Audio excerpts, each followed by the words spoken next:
शुक्लांबरधरं विष्णुं शशिवर्णं चतुर्भुजं प्रसन्नवदनं ध्यायेत् सर्वविघ्नोपशान्तयेत्। गुरुर्ब्रह्मा गुरुर्विष्णुः गुरुर्देवो महेश्वरः गुरुस्साक्षात् परब्रह्म तस्मै श्रीगुरवे नमः। व्यासाय विष्णुरूपाय व्यासरूपाय विष्णवे नमो वै ब्रह्मनिधये वासिष्ठाय नमो नमः।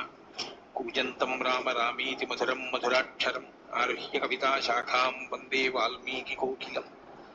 श्रुतिस्मृतिपुराणानाम् आलयं करुणालयं नमामि भगवत्पादशङ्करं लोकशङ्करम्। सदाशिवसमारम्भां शङ्कराचार्यमध्यमाम् अस्मदाचार्यपर्यन्तां वन्दे गुरुपरम्पराम्।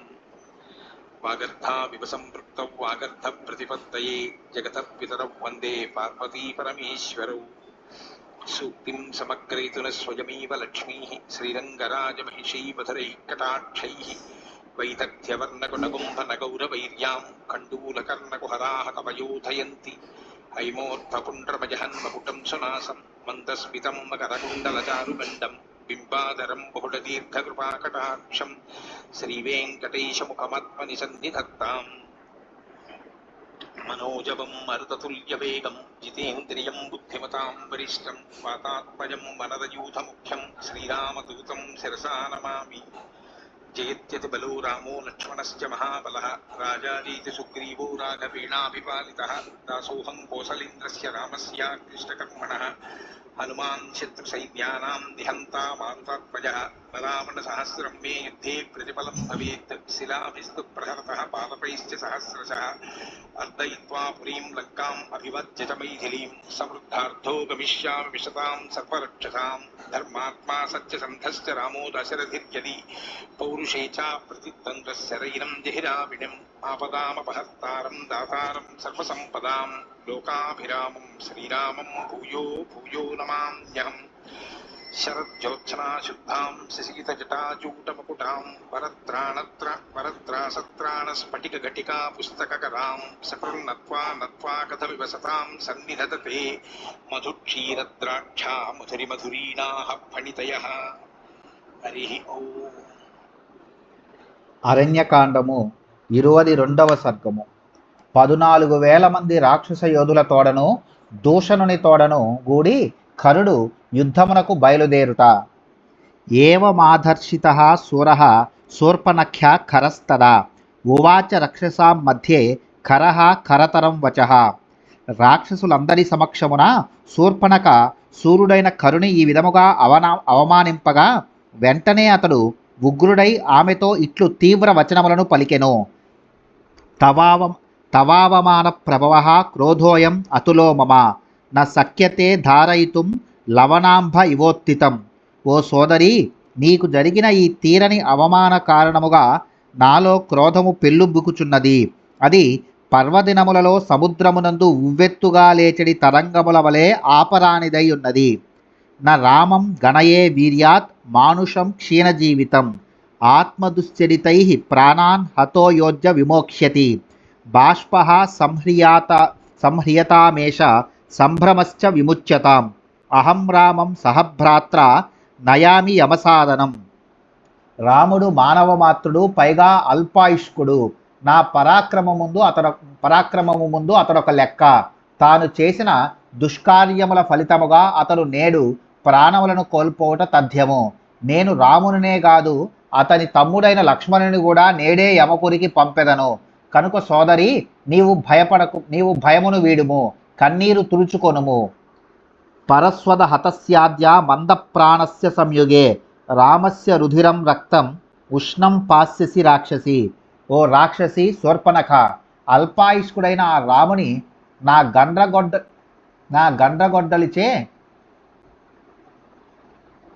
గండ్రగొడ్డలిచే రణభూమి యందు నేడే హతమార్తును. అతని ఎర్రని వేడి రక్తము నీవు తనివిదీరా పానము చేయుదుగాక.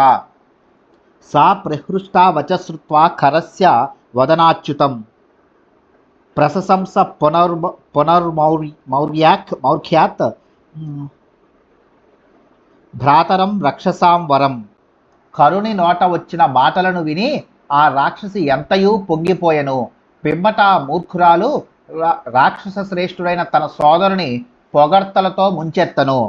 తయా పరుషితః పూర్వం పునరేవ ప్రశంసితః అబ్రవీద్ దోషణం నామ కరః సేనాపతిం తదా. ఈ విధముగా శూర్పణఖ యొక్క దోషణ భూషణములకు గురి అయిన ఆ ఖరాసుడు తన సేనాధిపతి అయిన దూషణునితో ఇట్లు పలికెను. చతుర్దశ సహస్రాణి మమ చిత్తానువర్తినాం రక్షసాం భీమవేగానాం సమరేష్వనివర్తితాం నీలజీ మూతవర్ణానాం ఘోరానాం క్రూరకర్మణాం లోకహింసా విహారాణం బలినాముగ్రతేజసాం తేషాం శార్దూల దర్పాణాం మహాస్యానాం మహోజసాం సర్వోద్యోగ ముదీర్ణానాం రక్షసాం సౌమ్యకారయ. ఓ సేనాపతి, మన సైన్యములోని 14,000 మంది యోధులను అనుక్షణము నా కనుసన్నలలో మెలుగుచుందురు. ఆ రాక్షస వీరులు మిక్కిలి వడిగలవారు, బలశాలురు, రణరంగమున వెన్నుచూపనివారు. వారు నల్లని మేఘముల వలె ఒప్పుచుందురు. రూపమున శత్రు భయంకరులు, పగవారిని నిర్దాక్షిణ్యముగా తునుమాడెడివారు. దుష్టావేశములకు లోనై ప్రాణహింస ఎనర్చుటలో సిద్ధహస్తులు, బలశాలురలో అగ్రగణ్యులు, పెద్ద పులుల వలె దర్పము గలవారు, పెద్ద పెద్ద ప్రాణులను సైతము గుటుక్కున మృంగివేయగల విశాలమైన నోళ్లు గలవారు, మిగుల పరాక్రమవంతులు. అట్టి మన రాక్షస యోధులను నానా విధములగు వాహనములపైనను వివిధములగు ఆయుధముల తోడను యుద్ధమునకై సన్నద్ధులను గావింపుము. ఉపస్థాపయ మే క్షిప్రం రథం సౌమ్య ధనూంషి చ శరాశ్చిత్రాంశ్చ ఖడ్గాంశ్చ శక్తిశ్చ వివిధా స్థితాః. ఓ సౌమ్యుడా, వెంటనే నా రథమును సిద్ధపరచుము. మరియు ధనుస్సులను, పదునైన బాణములను, చిత్ర విచిత్రములైన ఖడ్గములను, బల్లెములను, ఇంకను వివిధములగు ఇతరాయుధములను అందుచేర్చుము. అగ్రే నిర్యాతుమిచ్చామి పౌలస్త్యానాం మహాత్మనాం వధార్థం దుర్వినీతస్య రామస్య రణకోవిదః. యుద్ధ విద్యలలో ఆరితేరిన నేను దుష్టుడైన ఆ రాముని తుదము ముట్టించుటకై మిగుల బలవంతులు అనగా దృఢగాత్రులు పులస్య వంశమునకు చెందినవారు అయిన యోధులకు ముందు భాగమున నిలిచి యుద్ధమునకు వెళ్ళదలుచుచున్నాను. కరుని నోట వెలువడిన ఈ మాటలలో దైవికముగా భావి కథా సూచకములైన విషయములు గోచరించుచున్నవి. రణకౌశలము గల నేను మహాకాయులు పులస్త్య వంశజులు అయిన రావణాది రాక్షస యోధుల వదార్థము అసహాయసూరుడైన రాముని ఎదుట నిలబడుటకై వెళ్ళగోరుచున్నాను అనగా రాముని చేతిలో మడియుటకై ముందుగా వెళ్ళదలంచుచున్నాను. ఇది తస్య బ్రువాణస్య సూర్యవర్ణం మహారథం సదస్వైస్స బలైర్యుక్తం ఆచచక్షేద దూషణః. ఖరాసుడు ఈ విధముగా పలికిన పిమ్మట దూషణుడు, అయ్యా, సూర్యుని వలె ప్రకాశించుచున్న రథమునకు రంగురంగుల గుర్రములను పూంచితిని, అది మీ కొరకు సిద్ధముగా ఉన్నది అని తెలిపెను. తం మేరు శిఖరాకారం తప్తకాంచన భూషణం హేమచక్ర మసంబాంధం వైడూర్యమయకోబరం మత్స్యై పుష్పైర్ద్రుమైశైలై చంద్రసూర్యైశ్చ కాంచనై మంగళై పక్షిసంఘైశ్చ తారాభిరభిసంవృతం ధ్వజనిస్త్రింస సంపన్నం కింకిణీ కవిరాజితం సదస్వయుక్తం సోమర్షాత్ ఆరురోహ ఖరోరథాం. ఆ రథము మేరు శిఖరము వలె ఉన్నతమైన ఆకారము కలిగి ఉండెను. మేలిమి బంగారముతో అలంకరింపబడి ఉండెను. దాని చక్రములు బంగారముతో నిర్మింపబడినవి. అది మిగుల విశాలమైనది. దాని నొగలనందు వైఢూర్యములు పొదగబడినవి. ఆ రథమున చేపలు, పువ్వులు, చెట్లు, కొండలు, సూర్యచంద్రులు, పక్షుల గుంపులు, చుక్కలు మొదలగునవి బంగారముతో చెక్కబడి మంగళకరమై కనువిందు గావించుచుండెను. అందు ఖడ్గములు మున్నగు ఆయుధములు భద్రపరచబడినవి. చక్కగా రవళించు గంటలు, మువ్వలు ఆ రథమునకు అమర్చబడినవి. దానికి జాతి గుర్రములు పూంచబడినవి. దానిపై ధ్వజపతాకములు శోభిల్లుచుండెను. అట్టి రథమును ఆ ఖరాసుడు యుద్ధావేశముతో అధిరోహించెను. విశామ్యతు రథస్థం తం రాక్షసా భీమ విక్రమాః తస్తు సంపరివార్యేనం దోషణం చ మహాబలం. అంతట మిగుల పరాక్రమశాలురైన రాక్షస యోధులు కరుడు రథమున ఆసీనురగుటను గమనించిరి. పిమ్మట వారు ఆ రథమునకు మహాబలశాలి అయిన దోషణనుకును చుట్టూను చేరి నిలిచిరి. కరస్తు తాన్ మహేశ్వాసాన్ ఘోరవర్మాయుధధ్వజాన్ నిర్యాతేత్య బ్రవీదృష్టో రథస్థః సర్వరాక్షసాన్. కరుని యుద్ధ సన్నద్ధతను గమనించిన రాక్షస యోధులందరూ గొప్ప ధనుర్బాణములను, దృఢమైన కవచములను, నిశితములైన ఆయుధములను, ధ్వజములను ధరించి అక్కడ చేరగా, రథమునందు ఆసీనుడయ్యున్న ఆ రాక్షసుడు యుద్ధమునకు బయలుదేరుడు అని వారికి ఆజ్ఞలనిచ్చెను. తతస్తద్రాక్షసం సైన్యం ఘోర వర్మాయుధ ధ్వజం నిర్జగామ జనస్థానాత్ మహానాదం మహాజవం. ఆ రాక్షస సైనికులు ధరించిన కవచములు, ఆయుధములు, ధ్వజపతాకములు శత్రు భయంకరములై ఉండెను. కరుని ఆజ్ఞ అయిన వెంటనే ఆ సైన్యము రణోత్సాహముతో మహానాదములు నడుచుచు జనస్థానము నుండి మిగుల వేగముగా బయలుదేరెను.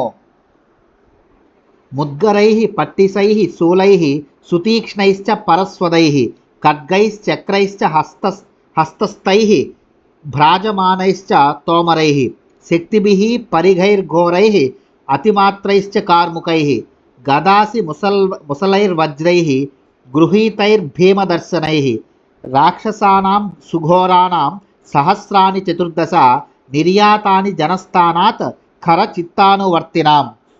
శత్రు భయంకరులైన 14,000 మంది రాక్షస యోధులు ఇనప గుదియలను, అడ్డకత్తులను, శూలములను, వాడి అయిన గండ్రగొడ్డలను, ఖడ్గములను, చక్రములను చేతబట్టిరి. ఇంకనూ వారు మెరయిచున్న చిన్న చిన్న ఈటెలను, బల్లెములను, భయము గొల్పునట్టి ముండ్ల గదలను, గొప్ప గొప్ప ధనస్సులను, వివిధములగు గదలను, నానా విధములగు ఖడ్గములను, ఇనుప పొన్నులు గల రోకళ్లను, వజ్రాయుధములను, 8 అంచులు గల ఆయుధములను ధరించి ఉండిరి. వారందరూ కరుని ఆదేశములను పాటించుచు జనస్థానము నుండి ముందులకు సాగిపోవుచుండిరి. తాం స్త్వభిద్రవతో దృష్ట్వా రాక్షసాన్ భీమ విక్రమాన్ కరస్యాపి రథః కించిత్ జగామ తదనంతరం. శత్రువులకు భయమును గొల్పునట్టి పరాక్రమశాలురైన ఆ రాక్షస వీరులు రణోత్సాహముతో అగ్రభాగమున పరుగులు దీయుచుండగా చూచి కరుని రథము కూడా వారి వెనుక భాగమున తిన్నగా సాగిపోవుచుండెను. తతస్థాన్ సబలానస్వాన్ తప్త కాంచన భూషితాన్ కరస్య మతిమాజ్ఞాయ సారథి సమచోదయత్. అంతట సారథి బంగారు ఆభరణములచే అలంకరింపబడిన ఆ రంగురంగుల రథాశ్వములను యుద్ధయాత్రకై కరుని ఆదేశానుసారము అదలించుచుండెను, అనగా నడిపించుచుండెను. స చోదితో రథః శీఘ్రం కరస్య రిపుఘాతినః శబ్దేనా పూరయామాస దిశశ్చ ప్రదిశస్తదా. శత్రు సంహారకుడైన కరుని యొక్క ఆ రథము అట్లు వేగముగా ముందునకు సాగుచుండగా దాని చక్రధ్వనులు దశ దిశలయందు మారుమ్రోగుచుండెను. ప్రవృద్ధ మన్యుస్తు కరః కరస్వనో రిపోర్వధార్థం త్వరితో యథాంతకః అచూచుదత్ సారథిమున్నదన్ ఘనం మహాబలో మేఘ ఇవాస్మ వర్షవాన్. శత్రువును వధించుటకై తహతహపడుచున్న కరునిలో క్రోధము ఇనువడించుచుండెను. అతడు మృత్యుదేవత వలె భయంకరుడై ఉండెను. పెనుగాలులతో రాళ్ల వర్షమును కురియుచు గర్జించుచున్న మేఘము వలె కరుడు తీవ్రమైన కంఠస్వరముతో రథసారథిని ప్రేరేపించుచుండెను. ఇత్యార్షే శ్రీమద్ రామాయణే వాల్మీకియే ఆదికావ్యే అరణ్యకాండే 22 సర్గః. వాల్మీకి మహర్షి విరచితమై ఆదికావ్యమైన శ్రీమద్ రామాయణమునందలి అరణ్యకాండమునందు ఇది 22వ సర్గము.